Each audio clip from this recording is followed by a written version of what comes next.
Faute avouée à moitié pardonnée, dit l'adage.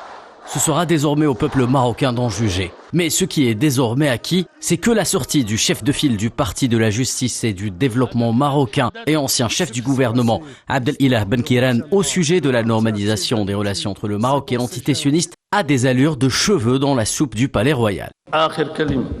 Un dernier mot, mes frères. Le Parti de la Justice et du Développement a ses partisans. Si le parti a commis une erreur par le passé avec cette normalisation, nous l'avouons bien évidemment. Mais sachez que le parti n'a jamais été d'accord avec ce rapprochement. Le parti est contre la normalisation, position qu'il a toujours adoptée.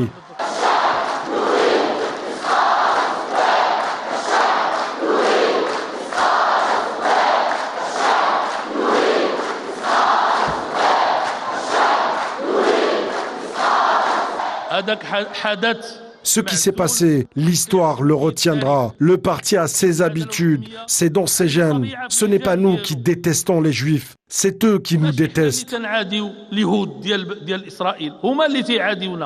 Autant dire que les couleuvres avalées par la classe politique marocaine ont vu d'entériner le projet macabre de la normalisation ne suffisent plus à masquer la réalité d'une énorme mascarade. Si les contours et le timing de cette déclaration lèvent toute ambiguïté sur l'échec politique et économique patent de la normalisation, elle vient aussi couronner plus d'1 mois et demi de mobilisation populaire dans les rues du royaume pour appeler à l'arrêt immédiat de toute relation entre le Maroc et l'entité sioniste et réaffirmer l'attachement du peuple marocain à la cause palestinienne tout en condamnant le génocide sioniste à Gaza.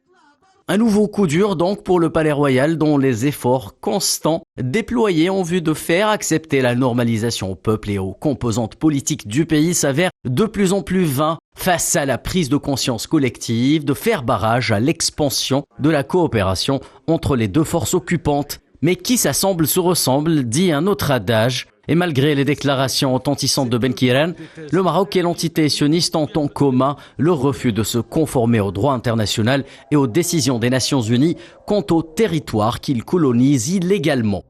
D'autre part, le refus de condamner la normalisation laisse un arrière-goût de résignation politique devant les plans marocains de cloner le régime d'apartheid et la politique de colonisation pratiquée par l'entité sioniste en Palestine pour les reproduire au Sahara occidental. Et alors que le Front marocain anti-normalisation vient d'appeler à une marche d'1 million de personnes dimanche prochain, le petit mea culpa de Benkiran risque de plonger le Makhzen dans l'une des pires crises politiques de sa piètre existence.